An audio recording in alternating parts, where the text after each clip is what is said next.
I was Amarnath capital mart academy. So இன்றைக்கி வந்துட்டு market 20 point மைனஸில் போயிருக்கு. ஸோ இது எல்லாமே பார்த்தீங்கன்னாக்கா ஹிண்டன்பர்குடைய எஃபெக்ட் தான் வந்து அப்படின்னு தோணுது. ஸோ மார்க்கெட் ஸ்ட்ராட்டஜிஸ் பார்த்துட்டு அதனுடைய காட்சிகள் எல்லாம் பார்க்கலாம். ஸோ இன்றைக்கி டோட்டலாக 2833 ஸ்டாக்ஸ் ட்ரேட் ஆனதில் 1351 ஸ்டாக் வந்து பாசிட்டிவாகவும் 1414 ஸ்டாக் நெகட்டிவாகவும் 68 ஸ்டாக் வந்து அன்சேஞ்சாகவும் இருக்குது. ஸோ பெரிய டிஃப்ரென்ஸ் ஒன்றும் இல்லை. ஸோ இதை பார்த்தீங்கன்னாக்கா இன்றைக்கி சில செக்டர்ஸ் பாசிட்டிவாகவும் சில செக்டர்ஸ் நெகட்டிவாகவும் இருந்தது. Mid and small micro gap வந்து ஒரு பாசிட்டிவாக இருந்தது. லார்ஜ் கேப்பில் நெக்ஸ்ட்டு 50 நிஃப்டி நெக்ஸ்ட் 50 இந்த நிஃப்டி கொஞ்சம் மார்ஜினல் நெகட்டிவ்.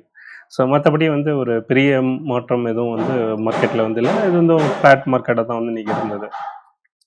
சரி, மீண்டும் விஷயத்துக்கு வரலாம். ஸோ ஹிடன்பர்க், ஸோ என்ன ஆச்சு இன்றைக்கி மார்க்கெட்டு? ஹிடன்பர்க் வந்து என்ன காட்டுச்சு மார்க்கெட்டுக்கு அப்படின்னு பார்த்தீங்கன்னாக்கா, ஸோ நிஃப்டியை பொறுத்த வரைக்கும் வந்துட்டு ஒன்றும் நெகட்டிவே கிடையாது. நிஃப்டி வந்து டோட்டலாக டிஸ்ரெஸ்பெக்ட் பண்ணிடுச்சு அப்படின்னு தான் சொல்லலாம் இதை.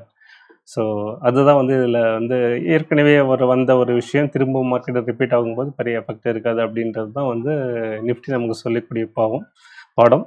ஸோ இந்த அளவுக்கு வந்து எஃபோர்ட் போட்டு ஹிடன்பர்க் பண்ணியிருக்காங்களே, ஸோ அது எஃபெக்டே இல்லையா அப்படின்னு பார்த்தீங்கன்னாக்கா, ஏதோ அதானி குரூப் வந்து கொஞ்சம் ரெஸ்பெக்ட் பண்ணியிருக்காங்கன்னு தான் சொல்லலாம். ஸோ பார்த்தீங்கன்னாக்கா ஒரு 2 ஸ்டாக் தவிர அதானி குரூப்பில் வந்து மற்றதெல்லாம் வந்து ஓரளவுக்கு நெகட்டிவாக இருக்குது. ஸோ நிஃப்டியை வந்து டிஸ்ரெஸ்பெக்ட் பண்ணக்கூடாது, அதானி வந்து அவங்களை கொஞ்சம் ரெஸ்பெக்ட் பண்ணியிருக்காங்க அப்படின்றது தான் வந்து இதில் இருந்து நமக்கு தெரியக்கூடிய விஷயம். ஸோ மற்றபடி வந்துட்டு ரிப்பீட்டட் ஈவெண்ட் வந்துட்டு there won't be any effect அப்படின்றது ஒரு மார்க்கெட் ப்ரொஃபஷனல் நம்ம கற்றுக்கக்கூடிய விஷயமா அதை பார்க்குறேன் நான். ஓகே, நெக்ஸ்ட் நம்ம நிஃப்டி பார்க்கலாம். ஸோ நிஃப்டி பார்த்தீங்கன்னாக்கா பிகினிங்கில் வந்து கொஞ்சம் நல்ல ஒரு நெகட்டிவ் வந்திருந்தது, 150 பாயிண்ட். சரி, ஹிண்டன்பர்க் எஃபெக்ட் ஆரம்பிச்சிச்சு போல் இருக்குது, மார்க்கெட் எங்கே போய் முடியுமோ அப்படின்ட்டு ஒரு கலக்கம் இருக்கிற இடத்துல பார்த்தீங்கன்னாக்கா திருப்பி வந்து மார்க்கெட் திரும்ப ஆரம்பித்தது. ஸோ இதை நம்பி வந்து இந்த இடத்துல வந்து சரி கன்ஃபார்ம் பண்ணிட்டு ஏதாவது ஒரு புட் ஆப்ஷன் தான் எடுக்கலான்னு பையர் ஏதாவது நினச்சிருந்தாங்கனாலும் கஷ்டம். சரி, இன்னும் கொஞ்சம் மேலே போயிட்டு திரும்ப கீழே வரும்னு நினச்சிட்டு கால் ஆப்ஷன் எடுக்காமல் மட்டும்தான் கூட வந்து கஷ்டம்தான். ஸோ மொத்தத்தை ஹிடன்பர்க்கில் மனசில் வைக்காமல் மார்க்கெட்டில் அவங்களாவே ட்ரேட் பண்ணியிருந்தாங்கன்னாக்கா எது 4 காசு பண்ணியிருக்க முடியும். ஹிடன்பர்க்கை நம்ம தான் ஒன்றும் பண்ணியிருக்க முடியாது அப்படின்றது தான் இன்றைக்கி மார்க்கெட் காட்டின ஒரு விஷயமா பார்க்குறேன். சரி, ஒரு நார்மல் வாலட்டாலிட்டி டேயில் ஒரு இருக்கிற மாதிரியான தான் வாலட்டாலிட்டி. 150 பாயிண்ட் கீழே போச்சு, அங்கேருந்து 260 பாயிண்ட் ரெக்கவரி. அகெயின் டவுன் நெட்டாக பார்க்கும்போது வந்துட்டு ஒரு 20 பாயிண்ட் வந்து நெகட்டிவில் முடிஞ்சிருக்கு. சரி, ஏதோ சொல்லிக்கலாம் ஹிடன்பர்க்னால தான் 20 பாயிண்ட் நெகட்டிவாக போயிடுச்சு அப்படின்ற மாதிரி தான் வந்து மார்க்கெட் வந்து இன்றைக்கி முடிஞ்சிருக்குது. சரி, ஓவரால் ட்ரெண்ட் இதனால் ஏதாவது மாறி இருக்கா அப்படின்னு பார்த்தீங்கன்னாக்கா ஒன்றுமே மாறல, அப்படியே தான் இருக்குது. ஸோ ஆல்ரெடி நம்ம சொல்லிட்டு இருந்தோம் 24,450 வந்து ஒரு கன்சல்டேஷன் ரேஞ்ச் அப்படின்ட்டு. ஸோ இன்றைக்கி பார்த்தீங்கன்னாக்கா கிட்டத்தட்ட வந்து அதே ரேஞ்சில் தான் மார்க்கெட் முடிஞ்சிருக்கு. ஸோ அந்த 450 தாண்டி வந்து கொஞ்சம் போயிருந்தால் கூட க்ளோசிங் வந்துட்டு அகைன் 450 தான் வந்துருக்குது. ஸோ அதனால் வந்து மார்க்கெட் இன்னும் கன்சல்டேஷன் ஜோனில் தான் இருக்குது அப்படின்னு எடுத்துக்கலாம். ஸோ இது வந்து ஒரு 450 அப்படின்றது ஒரு 450 ஒரு கன்சல்டேஷன் ரேஞ்சாக இருந்தால் கூட க்ளோசிங் வந்துட்டு 24,600க்கு மேலே ஒரு க்ளோசிங் வந்தால் தான் வந்து அப்சைட் மார்க்கெட் மூவ் ஆகும். அதான் இதுதான் சொல்லிட்டு இல்லை கன்சல்டேஷன் இது அதுக்கப்புறம் மேலே க்ளோஸ் ஆனாலே வந்து ஒரு பெரிய விஷயம் தான், நல்ல விஷயம் தானே அப்படின்னாக்கா நம்ம அப்படி எடுத்துக்க முடியாது. அந்த டாலரன்ஸ் அப்படின்னு ஒன்று இருக்கும். சில டைம் வந்துட்டு கொஞ்சம் வந்து ஃபேக் பண்ணுற மாதிரி கூட இருக்கலாம்.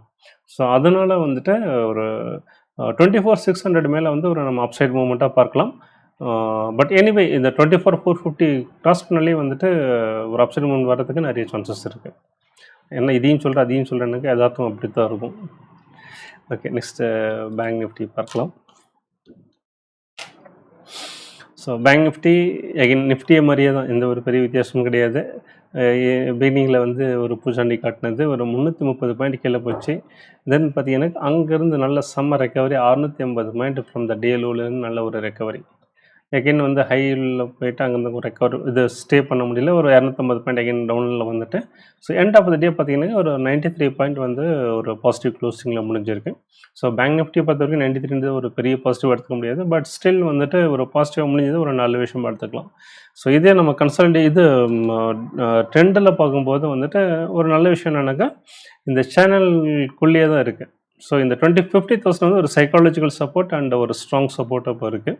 இன்னொன்று வந்து இந்த சேனல் தான் வந்துட்டு ஒரு நாமினல் மூவ்மெண்ட் அப்படின்னு சொல்லலாம். ஸோ அந்த வகையில் பார்க்கும்போது வந்து இந்த சேனலுக்குள்ளே தான் வந்து ஸ்டில் வந்து பேங்க் நிஃப்டி இருக்கிறத ஒரு ஆறுதலான விஷயமா எடுத்துக்கலாம். ஸோ இது வந்து நீங்கள் நல்ல ஒரு கன்சல்டேஷன் ஆகிறத பார்க்கும்போது நல்ல ஒரு அப்போ பிக்கப் ஆச்சு அப்படின்னாக்கா செமையாக வரும். பட் ஹெச்டிஎஃப்சி பேங்க் நல்ல ஒரு சப்போர்ட் கொடுத்துருக்கு. இன்னும் கூட பார்த்திங்கன்னா நல்ல ஒரு மூவ்மெண்ட் கொடுத்தது.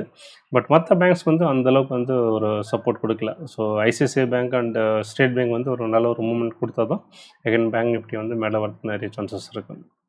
பட் அதே சமயம் எந்த ஒரு நெகட்டிவிட்டியும் தெரியல, பார்க்கலாம். தென் அடுத்த ஒரு முக்கியமான இண்டெக்ஸ் அப்படிங்கும்போது மிட் அண்ட் ஸ்மால் 400. ஸோ இது வந்து மிட் கேப் 150, ஸ்மால் கேப் 250 இரண்டையும் உள்ளடக்கிய ஒரு சிங்கிள் இண்டெக்ஸ் தான் வந்து மிட் அண்ட் ஸ்மால் 400 அப்படின்றது. ஒரு நல்ல ஒரு கிளியர் மார்க்கெட் பெர்ஸ்பெக்டிவ் கொடுக்கக்கூடிய ஒரு இண்டெக்ஸ் அது.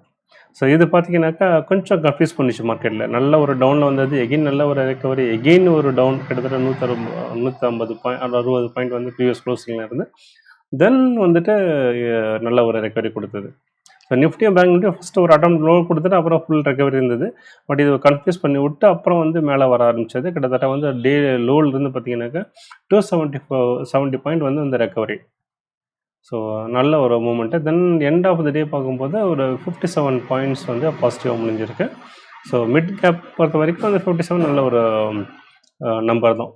ஸோ இதனுடைய ஓவரால் ட்ரெண்ட் பார்க்கும்போது ஸ்டில் நான் சொல்லியிருந்தேன் இந்த 20,000 வந்து பிரேக் முதல்ல வந்து 20,000 வந்து ஒரு கன்சல்டேஷன் ரேஞ்சாக இருந்தது. ஸோ இப்போ பார்க்கும்போது வந்துட்டு இந்த 19,500 அண்ட் 20,000 வந்து ஒரு கன்சல்டேஷன் ரேஞ்சாக மாறுது இப்போ. ஸோ இதை வந்து நம்ம எடுத்து விட்டுடலாம். இது வந்து இனிமேல் தேவை இருக்காது, எடுத்துடலாம். ஸோ இப்போ பார்த்தீங்கன்னாக்கா நிறைய இடத்துல பார்த்தீங்கன்னாக்கா இந்த இடம் தான் வந்து நல்ல ஒரு கன்சல்டேஷனாக இருந்திருக்கு. ஸோ இங்கே கூட பார்த்தீங்கன்னா இந்த ரேஞ்சு பிரேக் பண்ணிவிட்டு நல்ல மேலே போயிருக்கு. ஸோ அதே மாதிரி நம்ம எதிர்பார்க்கலாம். இந்த ரேஞ்சு பிரேக் ஆச்சுனாக்கா நல்ல ஒரு அப்சைட் மூவ்மெண்ட் வந்து நம்ம எதிர்பார்க்கலாம். ஸோ ஓவராலாக பார்க்கும்போது இந்த இண்டெக்ஸில் வந்து எந்த ஒரு நெகட்டிவிட்டியும் கிடையாது. ஸோ ஒரு நாள் ஒரு பாசிட்டிவாக தான் தெரியுது. ஸோ ஸ்டில் வந்து மார்க்கெட் வந்து எனி மொமெண்ட் வந்து அப்சைட் வந்து திரும்புறதுக்கு நிறைய சான்சஸ் இருக்குது அப்படின்றது தான் இது நமக்கு உணர்த்தக்கூடிய விஷயம். நெக்ஸ்ட் நம்ம பெரிய யூஎஸ் மார்க்கெட் பார்த்தீங்கன்னாக்கா லாஸ்ட் செஷனில் வந்துட்டு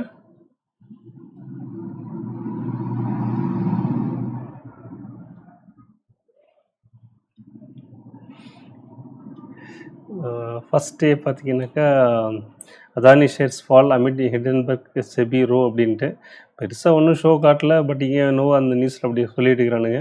ஸோ ஓகே, அவங்க சந்தோஷத்துக்கு சொல்லிக்கிட்டோம். இங்கே நம்ம பார்த்தோம் இல்லையா, பெரிய அளவில் எந்த ஒரு சேஞ்சஸும் எதுவும் நடக்கலை, பார்க்கலாம். ஓகே, ஸோ டவ் பார்த்தீங்கன்னா லாஸ்ட் செஷன் வந்து 51 பாயிண்ட்ஸ் வந்து ஒரு பாசிட்டிவாக முடிஞ்சிருக்கு. S&P 500 24 பாயிண்ட்ஸ் அண்ட் நாஸ்டாக் வந்து 85 பாயிண்ட்ஸ்.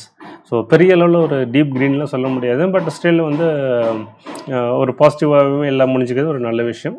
ஸோ அப்புறம் இந்த வீடியோ ரெக்கார்ட் பண்ணுற டைமில் பார்த்தீங்க அப்படின்னாக்கா யூகே மார்க்கெட் வந்து நல்லாமே பாசிட்டிவ், ஒரு நல்ல கொஞ்சம் சிக்னிஃபிகண்ட் க்ரீன் அப்படின்னு சொல்லலாம். பட் யூரோ மார்க்கெட் வந்து ஃப்ளாட் க்ரீன் அப்படின்ற மாதிரி தான் இருக்குது, பெரிய அளவில் வித்தியாசம் ஒன்றும் கிடையாது. ஸோ இதுவே எல்லாமே வந்து கொஞ்சம் க்ரீனில் முடிஞ்சது அப்படின்னாக்கா யூஎஸ் மார்க்கெட்டும் க்ரீனில் முடியறதுக்கு நிறைய சான்சஸ் இருக்குது. ஸோ பேக் டு பேக் வந்து எண்ட் ஆஃப் தி டே நம்ம மார்க்கெட் அவங்க மார்க்கெட் கோரிலேட் ஆகுன்ற வகையில் ஸோ நாம் வந்து நாளைக்கு ஒரு பாசிட்டிவாக போகிறதுக்கு நிறைய சான்சஸ் இருக்குது. ஸோ எப்படி அவங்க சார்ட் இருக்குதுன்னு பார்க்கலாம். ஸோ டவ் சார்ட் பொறுத்த வரைக்கும் பார்த்தீங்கன்னாக்கா நல்ல ஒரு கிளியர் வந்து ஒரு அப்சைட் மூவ்மெண்ட் வந்து கீப் ஆன் கொடுத்துட்ருக்கு. ஸோ இது வந்து வீக்கெண்டில் வந்த ஒரு டெயில் போங்க, ஒரு வீக்கெண்டில் வந்து பொசிஷன் வந்து ஸ்கொயர் ஆஃப் பண்ணுவாங்க, அந்த மாதிரியே எடுத்துக்கலாம். ஸோ பார்ப்போம், இன்றைக்கி நாள் க்ரீனில் முடிஞ்சதுனாக்கா இந்த வீக் வந்து க்ரீனில் முடிய சான்சஸ் இருக்குது. ஸோ அந்த வகையில் வந்து கண்டிப்பாக இந்த வீக்கெண்டுக்குள்ளே வந்து சேனல் அப்பர் சைடு வந்து டச் பண்ணுறதுக்கு நிறைய சான்சஸ் இருக்குது. அதே மாதிரி ப்ராட் மார்க்கெட் இண்டெக்ஸஸும் பார்க்கும்போது S&P 500 அதுவும் நல்ல ஒரு புல்லிஷாக வந்து மொமெண்டம் வந்து கெயின் ஆகிட்டுருக்கு. ஸோ ஓவராலாக வந்து எந்த ஒரு நெகட்டிவிட்டியும் ஸ்ட்ராங்காக எதுவுமே கிடையாது.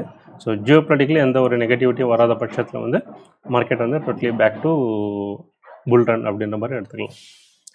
ஓகே வாஸ், ஐ ஹோப் இந்த வீடியோ உங்களுக்கு நல்லா இன்ஃபர்மேட்டிவாக இருந்திருக்குன்னு நினைக்கிறேன். ஸோ நெக்ஸ்ட் வீடியோவில் சந்திப்போம். Bye, thank you.